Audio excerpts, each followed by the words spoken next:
Boa noite, a paz do Senhor. Nós louvamos ao Senhor porque Deus tem nos dado a oportunidade de estarmos mais uma vez em sua presença.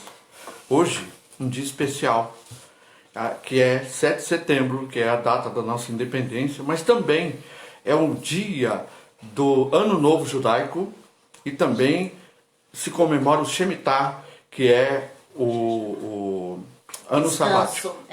O ano sabático. Então, nós estamos aí diante de duas janelas abertas para a bênção do Senhor. Quando há uma janela aberta, ela é tanto para juízo quanto para favor. Então, que o Senhor possa derramar sobre nós o seu favor e vir sobre os injustos o juízo de Deus, que Deus tem separado para cada um segundo aquilo que Ele propôs. Mas nós, antes de iniciarmos o nosso culto, nós vamos fazer um momento de oração. Nós vamos orar, fazer aquilo que nós temos feito em todos os nossos cultos. Nós temos orado por vidas, por pessoas que estão em dificuldade, pessoas que estão enfermas, pessoas que estão desempregadas. Então nós queremos colocar isso diante do Senhor e convidamos você para estar com a gente orando nesse sentido. E eu queria dizer para você o seguinte: olha, se você tem alguém aí que hoje é feriado, possa se reunir nessa sala aí, que tem uma enfermidade, que ele coloque a sua mão no local da enfermidade, porque eu creio. Amém, não simplesmente nas nossas palavras que saem da nossa boca. Eu creio no poder do nome de Jesus para curar. Eu creio no poder do nome de Jesus para libertar e para transformar. Então vamos orar. Pai querido, em nome de Jesus, nos colocamos diante da tua santa presença nessa hora, Senhor, para apresentar diante do Senhor os nossos irmãos, apresentar diante do Senhor os necessitados, aqueles que realmente estão vivendo em momentos de dificuldade, aqueles que estão enfermos, ó Deus, nós queremos colocá-los diante da presença do Senhor.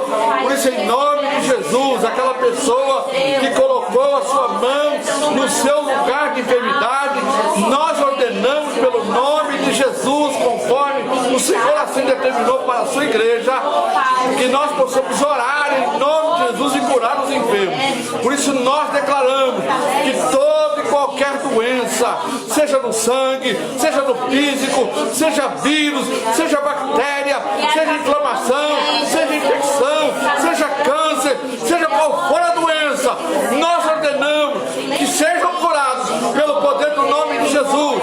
Nós oramos para aqueles irmãos, Deus, que estão, Senhor, nas UTIs, aqueles que estão que receberam o diagnóstico dessa doença avassaladora. Nós, Senhor, repreendemos este vírus em nome de Jesus. Senhor, entra com providência nos hospitais, ó Senhor, nas UTIs, e nós declaramos em nome de Jesus que aquele que estiver desenganado pelos médicos, levante do seu lugar pelo poder do nome de Jesus. Aquele que necessita de voltar, Senhor, do coma, que volte em nome de Jesus. Oh Pai amado, e aqueles que estão desesperançados, aqueles que perderam seus empregos por ocasião da pandemia, que eles possam ter as portas abertas pelo poder do nome de Jesus. Nós declaramos isso porque cremos no poder do nome do Senhor. Ó Deus amado, vem com providência sobre todo aquele que clama ao Senhor, porque a tua palavra diz que perto está o Senhor daqueles que o invocam, e o invocam em verdade. E nós declaramos isso no poder do nome de Jesus. Oramos a Deus pela Sueli, meu Pai amado, que saiu da UTI, que saiu do hospital, mas ainda precisa, Senhor, se recuperar no seu físico, em nome de Jesus. Ó Senhor, que a sua recuperação seja rápida, Senhor. Oramos pela Magda, Senhor, que está com problema no ombro e no joelho, Senhor. Em nome de Jesus, nós declaramos cura sobre o corpo da Magda, Senhor. Seja sobre o seu ombro, seja sobre o seu joelho.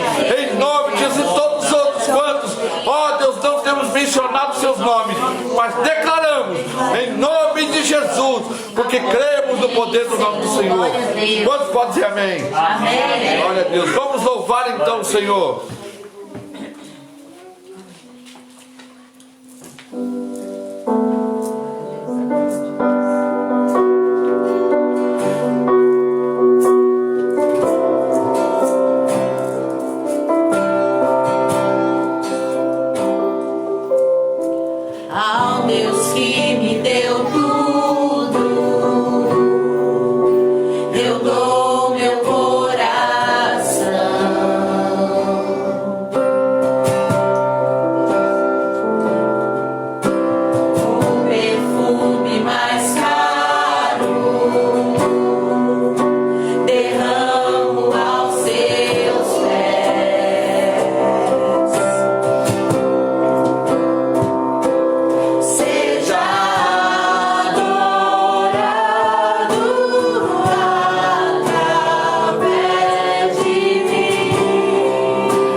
esse bom perfume. Que possamos estar totalmente entregues ao Senhor. A gente tem tanta dificuldade de se entregar.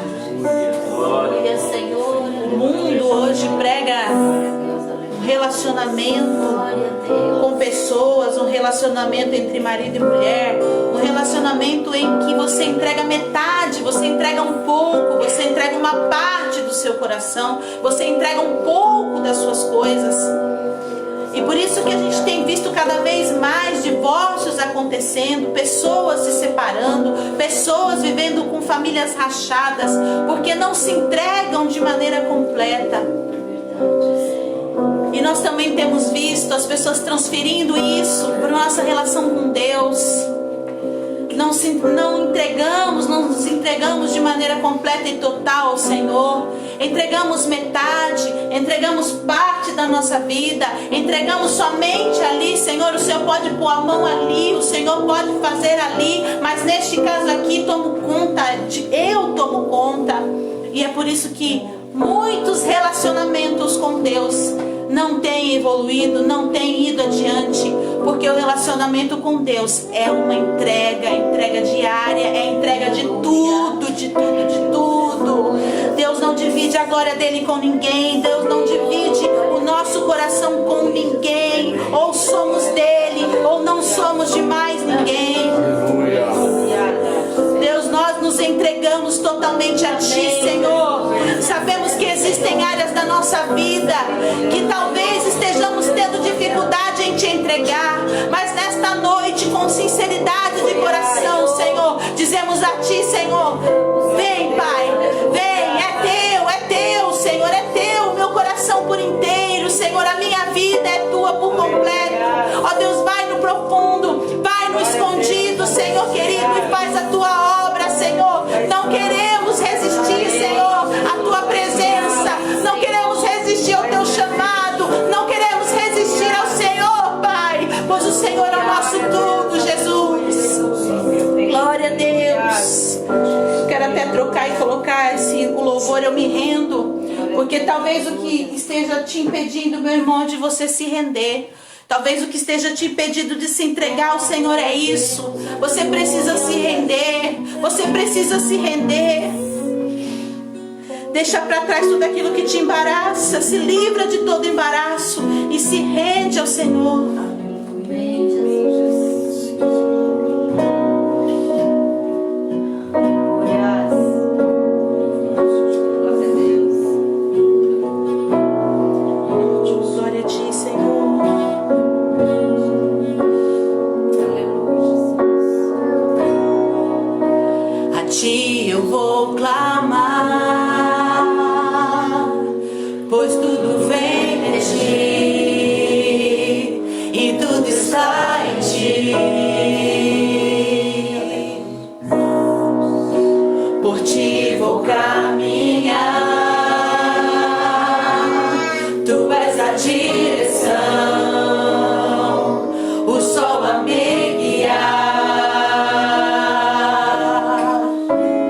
Tudo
Aleluia. Glória a Deus. Glória a Deus, glória a Deus, aleluia. Aquele que se rende porque tem certeza que existe alguém que o defende, que cuida dele, que protege, que ampara. Esse é o nosso Deus. É por isso que a gente se rende. Talvez você tenha passado por muitas decepções. Talvez muitas pessoas possam ter prometido coisas para você e você tenha acreditado e aí de repente não tem mais. Se foi a promessa, não foi bem assim, não foi desse jeito que eu disse. Quantas vezes e quantas pessoas podem ter decepcionado você, ter deixado você assim? E talvez seja por isso que você tem tanta resistência de se entregar ao Senhor. Mas Ele não é homem. Ele não é homem. Ele não é homem, Ele não erra. Ele é perfeito em tudo que Ele faz. Ele é perfeito em tudo que Ele faz. Ele é fiel. A palavra dele é a verdade. A palavra dele é a verdade. A palavra dele é aquela que trata conosco no nosso profundo. Deixe ser curado pelo Senhor. Deixe ser curado pelo Senhor. Deixe Ele trabalhar em você. Deixe Ele trabalhar em você. Talvez essa dureza de coração seja por isso. Seja porque você quer se proteger, mas não precisa. Tem alguém que te protege. O Senhor é contigo. O Senhor te ama. Aleluia. Glória a Deus. Aleluia.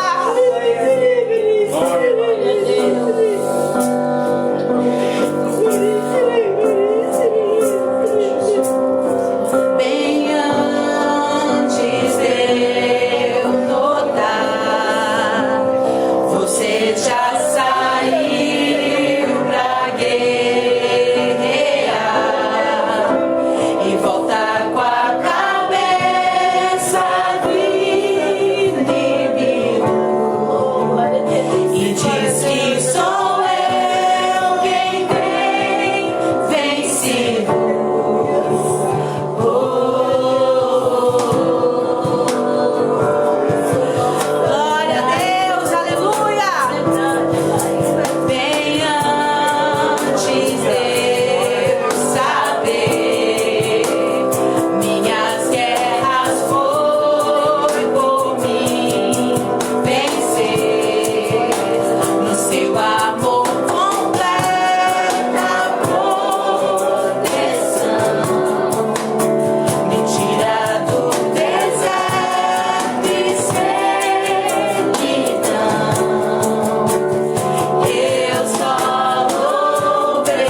Davi jogou.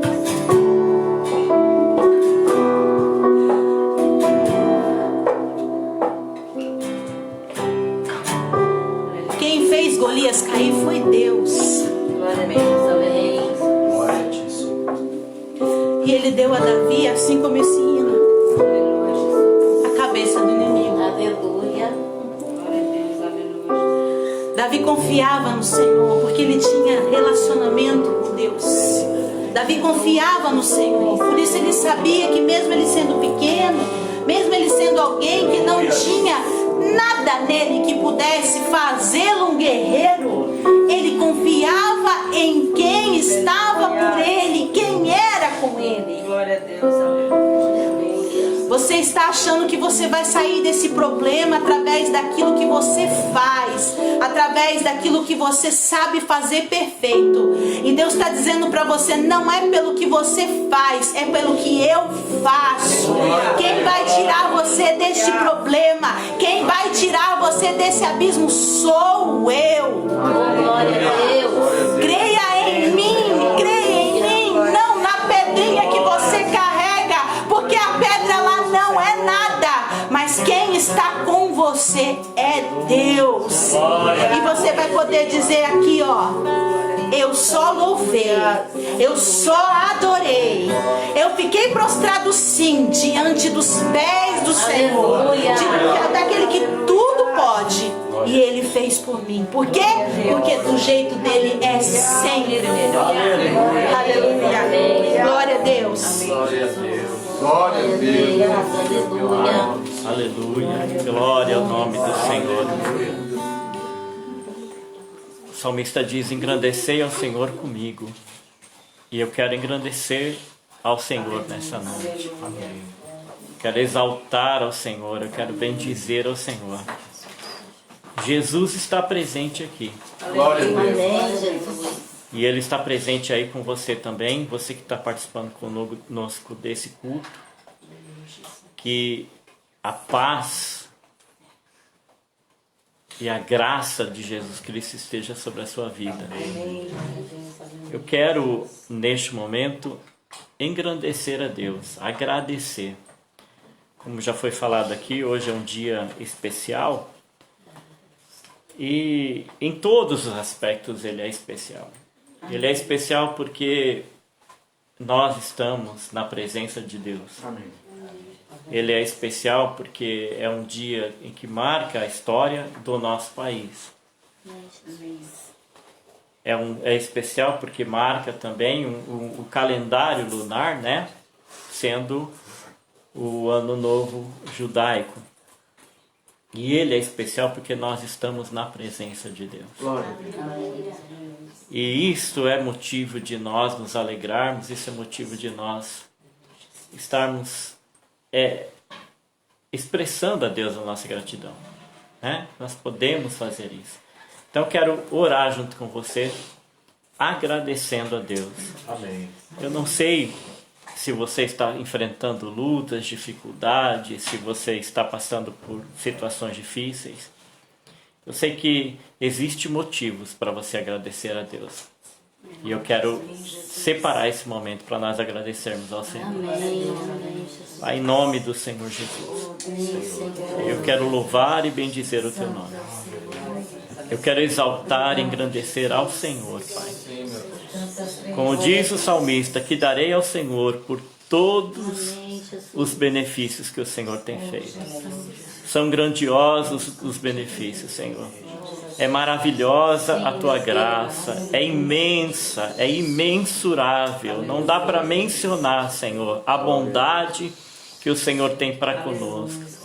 Senhor, em nome de Jesus, queremos Te agradecer. Queremos Te agradecer por este dia, pelas vidas que estão aqui presentes neste culto. E por aqueles que estão participando conosco, Senhor, através da internet. Pai, em nome do Senhor Jesus, visita cada um dos meus irmãos nesta noite.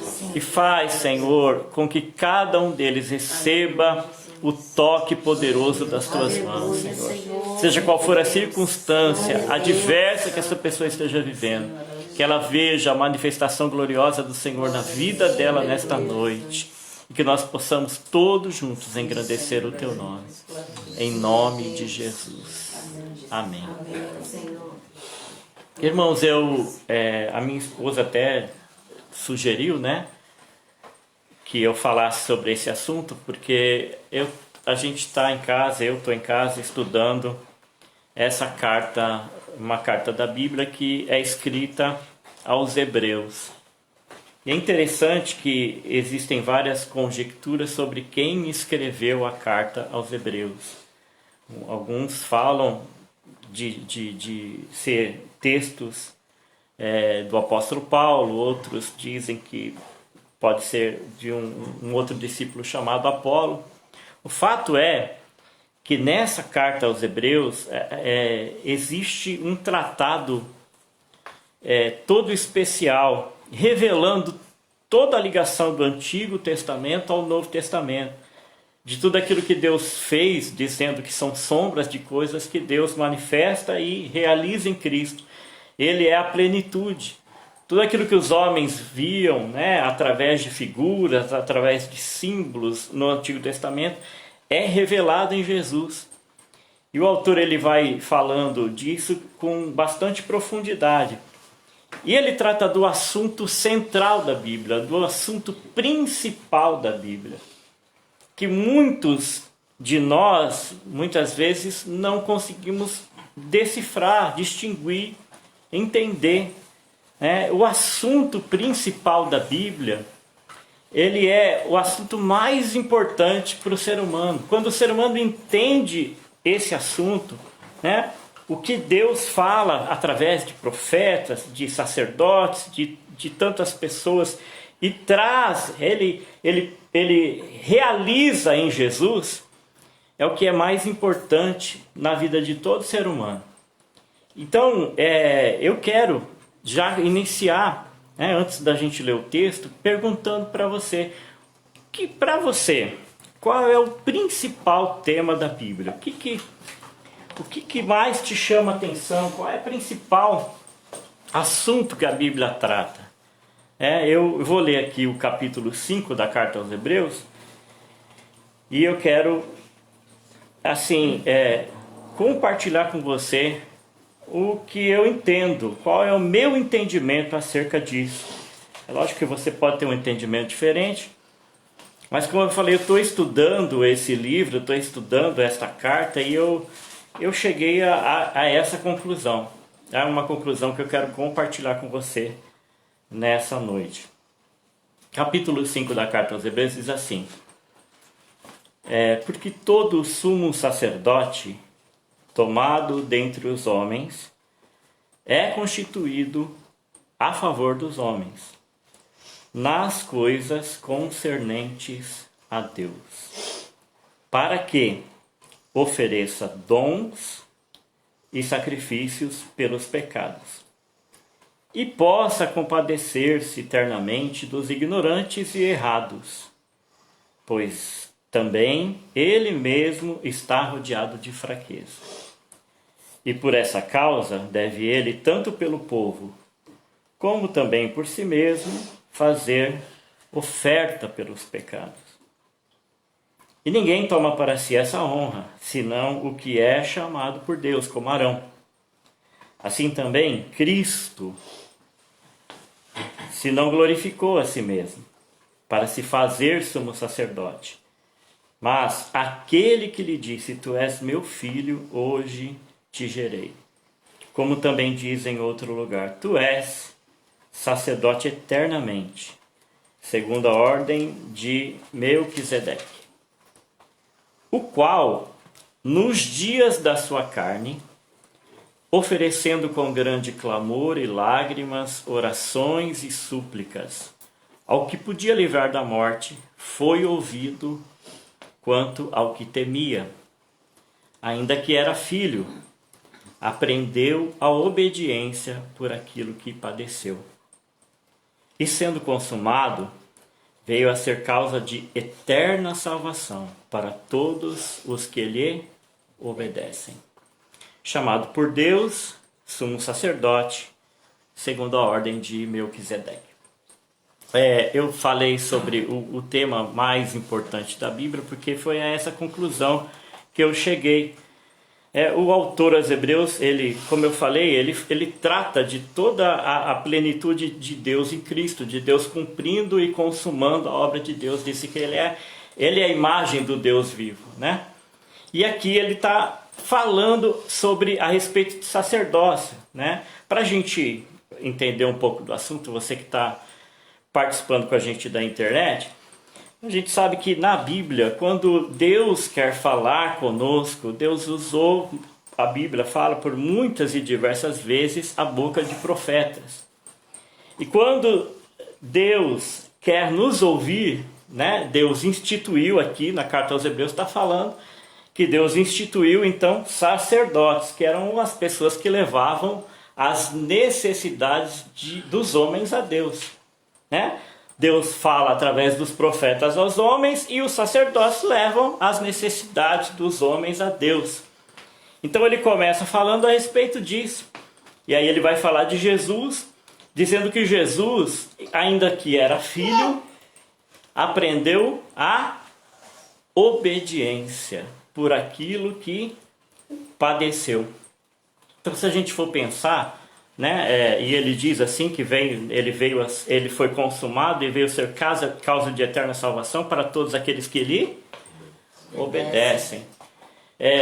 Eu falei, veio ao meu entendimento isso, porque o tema principal da Bíblia é obediência. Não existe outra coisa mais importante que Deus queira nos falar através de toda a palavra do que a obediência. Diz que Jesus, sendo filho, aprendeu a obediência, né?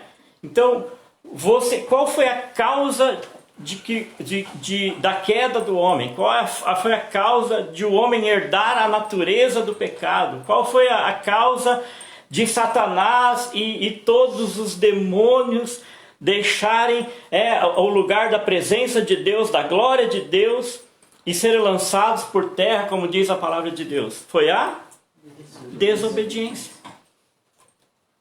Tudo é gerado, todo o caos, todo o sofrimento, todas as mazelas que nós sofremos foram geradas pela desobediência. E Deus, desde o princípio, tem nos chamado de volta, tem chamado o homem de volta à obediência. Tem chamado a atenção do homem para a obediência, condicionando promessas, condicionando bem-estar de vida, condicionando a salvação, a vida eterna. A reconciliação do homem com Deus, ela só pode se dar através da obediência. Jesus diz, quem crer e for batizado será salvo. É uma postura de obediência. Quando Jesus vai a João Batista, João Batista diz, mas eu é que preciso ser batizado. E Jesus diz, não, mas convém-nos cumprir. Por quê? Porque ele estava aqui para mostrar o caminho que nos leva a Deus, que é a obediência. Que é uma vida consagrada, uma vida de obediência, uma vida que... Então, quando ele começa a falar sobre sacerdócio, ele fala que aqueles primeiros sacerdotes que foram instituídos por Deus estavam rodeados de fraquezas. E quando eles iam levar diante de Deus as demandas dos homens, eles tinham que primeiro fazer sacrifício pelos próprios pecados. Para que então, aquele sacrifício feito pelos próprios pecados, também ele pudesse fazer sacrifício pelos pecados das pessoas diante de Deus. Para que fosse ouvida, aceita a voz das pessoas diante de Deus, as demandas das pessoas diante de Deus, rodeado de fraqueza, ele fala. Então ele oferecia sacrifício por si mesmo, depois oferecia pelos outros, levava diante de Deus as necessidades das pessoas. Então ele diz, então vem Jesus. E com sofrimento, ele fala, com sofrimento, com lágrimas, com súplicas, ele vai diante de Deus sem pecado, para se tornar o eterno sacerdote, para cumprir, para vingar, Paulo fala lá na carta aos Hebreus sobre as demandas que nós vivemos, né? Porque, segundo a Bíblia, muitos podem não entender, muitos podem não perceber, mas segundo a Bíblia, nós estamos em guerra. Segundo a palavra de Deus, ela diz que nós estamos guerreando contra os membros, estamos guerreando contra a natureza, estamos guerreando contra o diabo, né? Saudoso Russell Shedd escreveu um livro dizendo que os nossos inimigos são o mundo, a carne e o diabo. Esses são os nossos verdadeiros inimigos, né? O mundo que nos rodeia, que quer nos seduzir, que quer nos levar a viver os prazeres, desprezando a vontade, o desejo, a orientação, a palavra de Deus. O mundo quer muitas vezes nos envolver, né? As coisas do mundo querem nos envolver para que a gente viva em desobediência a Deus, para que a gente se entregue aos prazeres, aos desfrutes, aos deleites, e assim a gente, né, não cumpra aquilo que Deus requer de nós, que é colocar a nossa vida, né, que é dispor a nossa vida, que é entregar a nossa vida, que é consagrar a nossa vida em obediência a Deus. A carne, né, a natureza que a gente pisou no pé, a gente quer se vingar,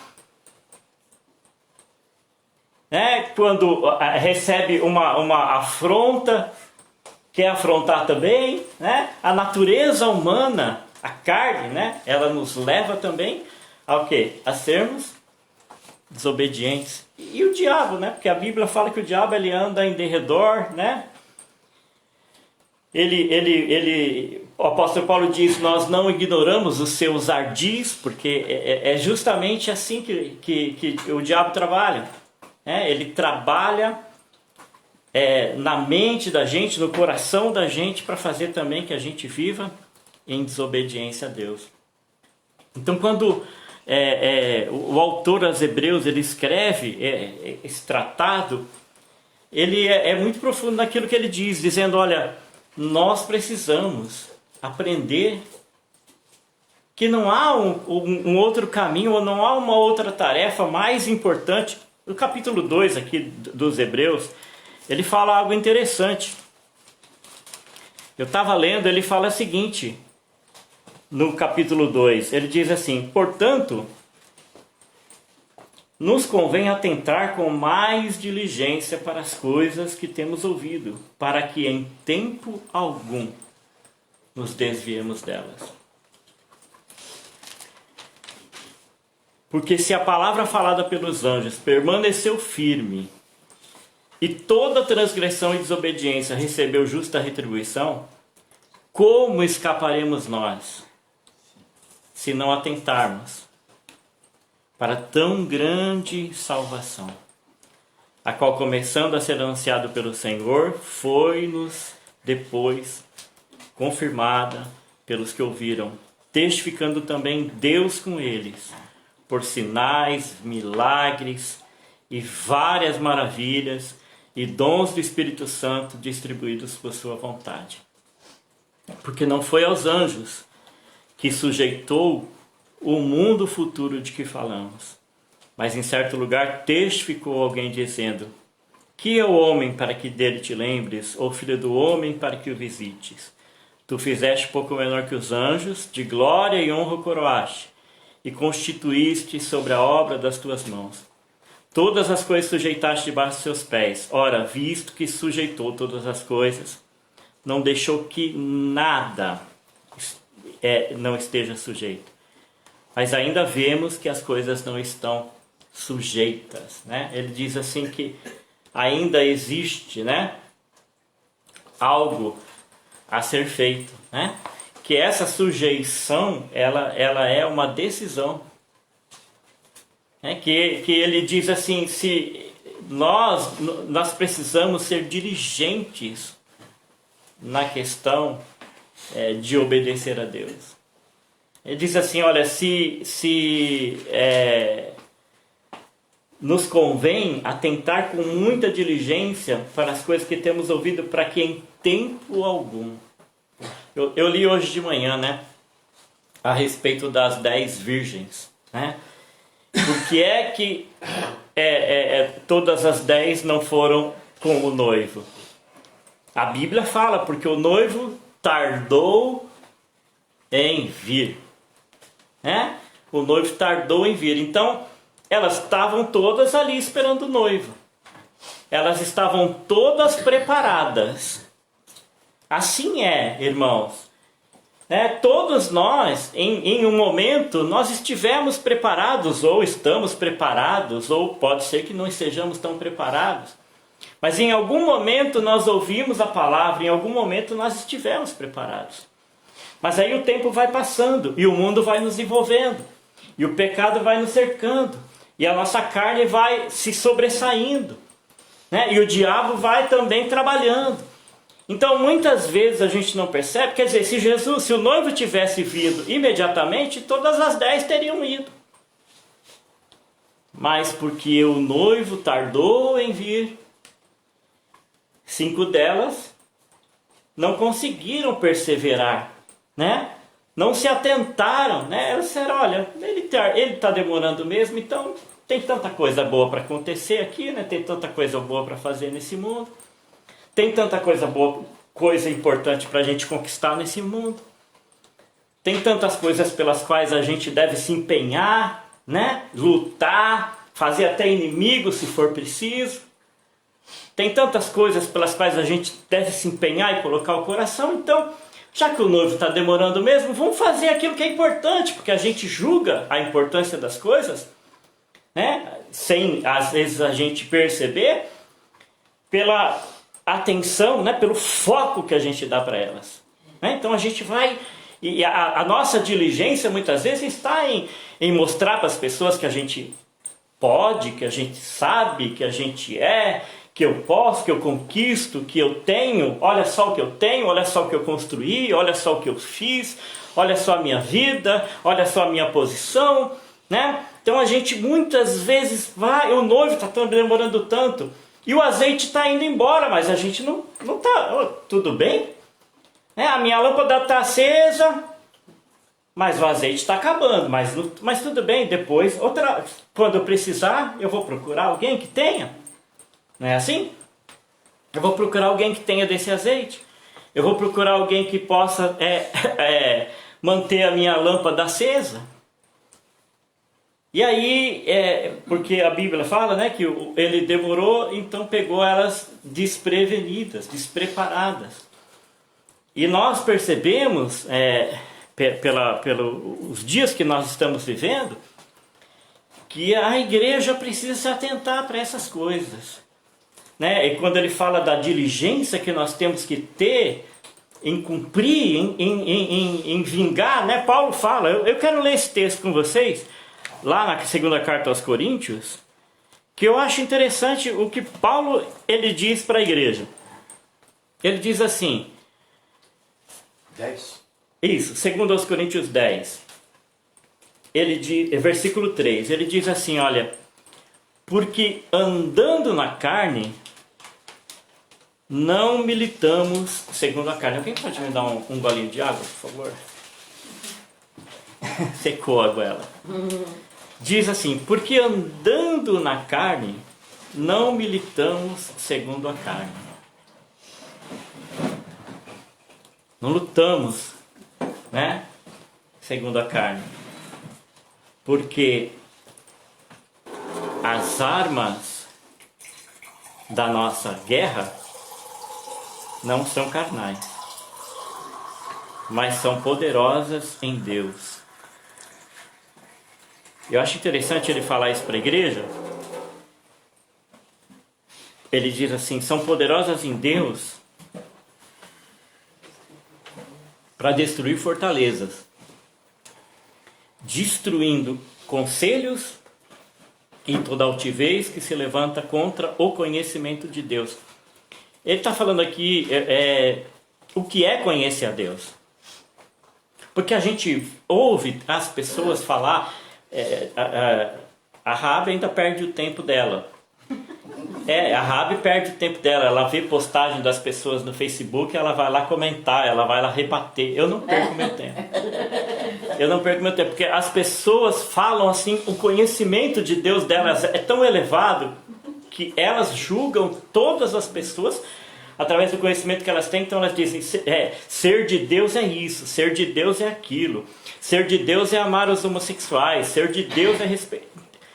Aqui Paulo está falando o que é conhecer a Deus de verdade. Ele está dizendo que o conhecimento de Deus vem quando eu tenho consciência de que eu vou lutar, mas não vou lutar com as armas carnais, com as armas do mundo. Ele diz assim, destruindo os conselhos e toda altivez que se levanta, altivez, né? As pessoas se acham assim acima das outras com relação ao conhecimento de Deus. Ele fala, e estando prontos para vingar toda a... quando for cumprida a vossa obediência. Irmãos, isso é tão profundo, me perdoem. Ele diz assim que ser de Deus, conhecer a Deus, é estar disposto a vingar. Porque isso é quando eu tenho uma postura, quando você tem uma postura de obediência a Deus, você está vingando a desobediência, a rebelião de Lúcifer. É uma vingança. O homem não tinha a capacidade, não tinha. Deus sempre chama o homem para a obediência, mas o homem não tinha a capacidade. Não tinha. Como eu disse, o sacerdote, o sumo sacerdote, rodeado de fraqueza, ia lá, oferecia sacrifício por si, depois pelo povo, as coisas concernentes a Deus. Então Jesus vem e cumpre e vinga a desobediência. Através da sua obediência, embora sendo filho, ele padece, ele sofre, ele aprende a obediência, ele mostra a obediência. E ele dá para mim, para você que está me assistindo, o poder do Espírito Santo para andar e viver em obediência a Deus. Glória a Deus. É a virtude do Espírito Santo que está em mim, que me dá a capacidade de ser obediente a Deus e de vingar a desobediência e de ter conhecimento. O conhecimento de Deus é isso. O conhecimento de Deus é isso, é desprezar a altivez. Esse negócio de, eu conheço a Deus por isso, por aquilo. Não, querido, eu conheço a Deus quando eu obedeço a Ele. Aleluia. Quando eu obedeço a Deus, eu mostro que eu conheço a Deus. Eu sei em quem, como Paulo diz, eu sei em quem eu tenho crido. Eu sei. É esta postura de obediência que Deus espera de nós. Porque Satanás, ele é envergonhado, porque ele teve a oportunidade de, vendo a face de Deus, ser obediente a Deus, mas ele não quis. Então ele planta a semente de desobediência no homem. E Deus, através de Jesus Cristo, nos dá poder de matar essa semente da desobediência e andar em obediência a Deus. Amém. Então ele diz, quando ele diz lá que nós devemos ter diligência, que nós devemos ser diligentes, que nós devemos atentar, porque a palavra falada pelos anjos, ele fala, ela não ficou sem a retribuição.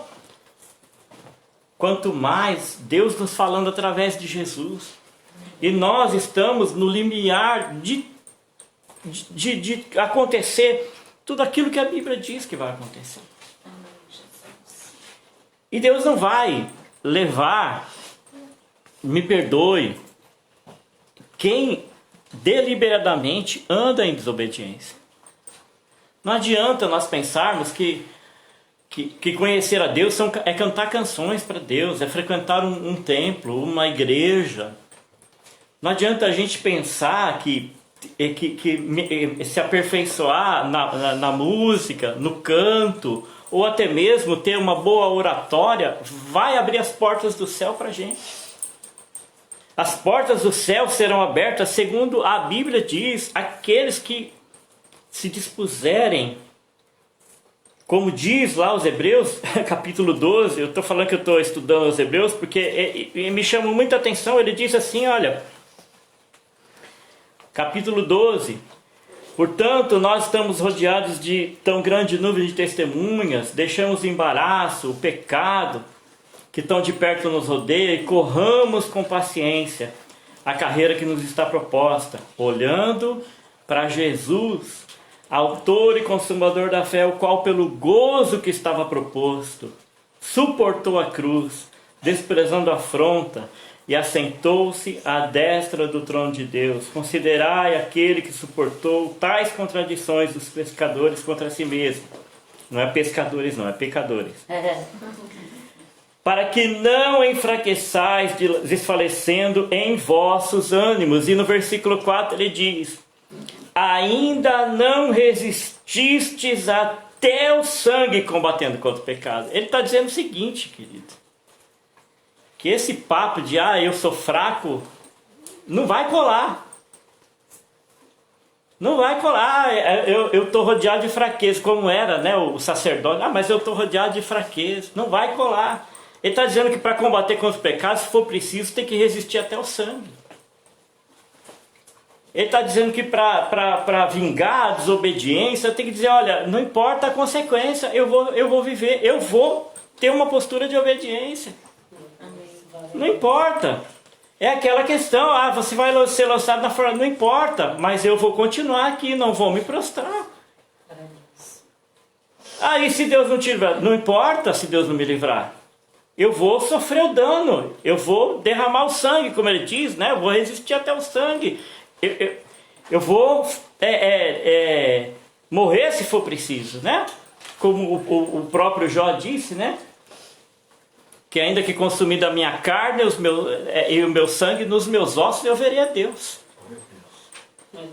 Porque se os meus ossos estiverem lá, né, Deus vai ressuscitar aqueles ossos lá. A Bíblia é promessa de Deus. Deus vai pegar esse que é corruptível e vai revestir de incorruptibilidade. Vai pegar esse que é mortal e vai revestir de imortalidade. Vai transformar. E a Bíblia fala. Glória a Deus. E vai me apresentar vivo lá. E vai apresentar aqueles que estiverem dispostos também vivos diante de Deus e diante do mundo. Então eu lendo essa carta, né, eu fiquei assim maravilhado com os ensinamentos que ele traz através disso, né, dizendo da importância disso. Da expectativa de Deus a nosso respeito, do que Deus espera de nós, porque às vezes a gente fala, eu não faço a vontade de Deus, porque eu nem sei qual é. É explícito na palavra de Deus. A explicitude da obediência, do chamado à obediência, ela é maior do que qualquer outro tema da Bíblia. Não é a cruz, não é o sangue, não é a ceia, é a obediência. Porque até na ceia ele fala assim, olha, se você examine a si mesmo, né?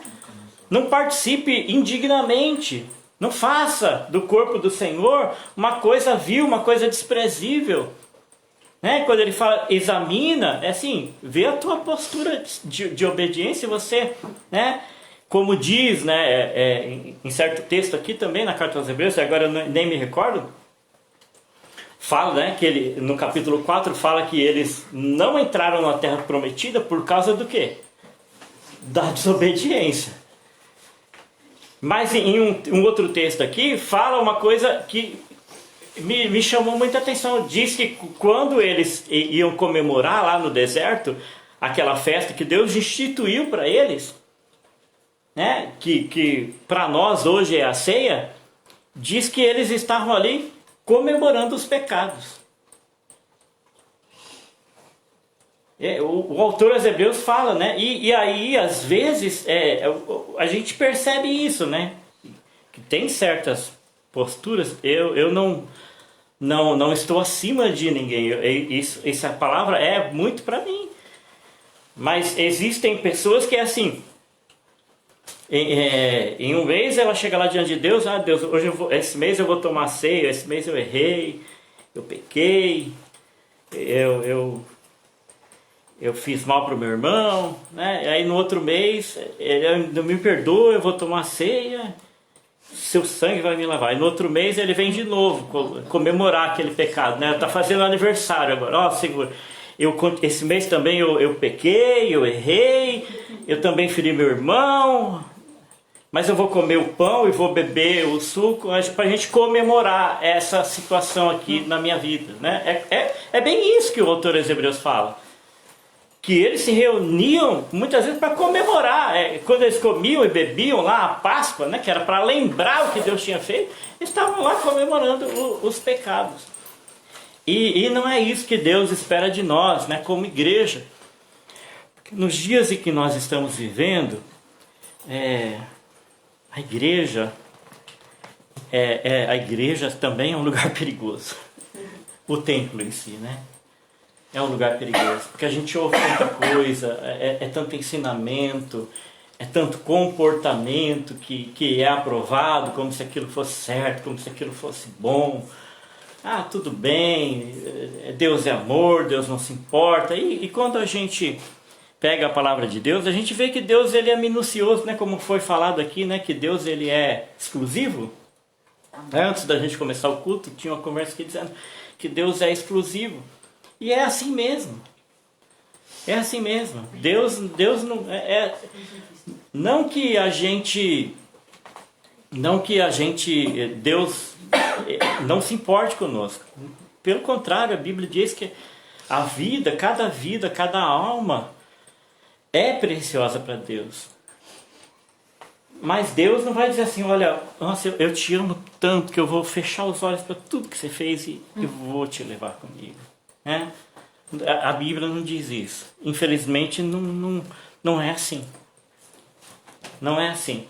Ou felizmente, porque eu entendo que quando Deus está preparando, né, Jesus está preparando um lugar onde não vai haver nada disso, né? Não vai haver choro, lágrima, dor, sofrimento. Amém. Também não vai haver pecado.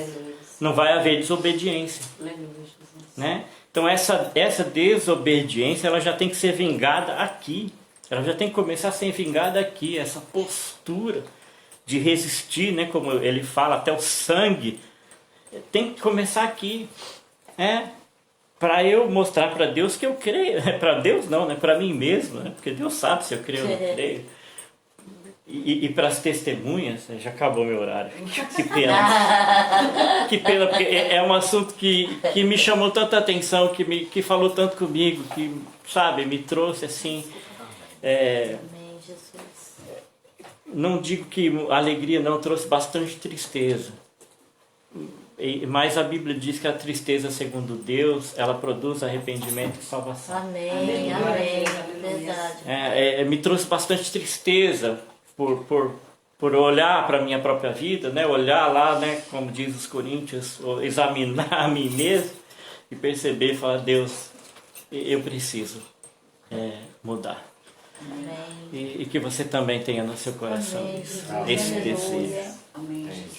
Que você também não seja aquela virgem displicente, que você diga, Senhor, não importa se o Senhor tardar.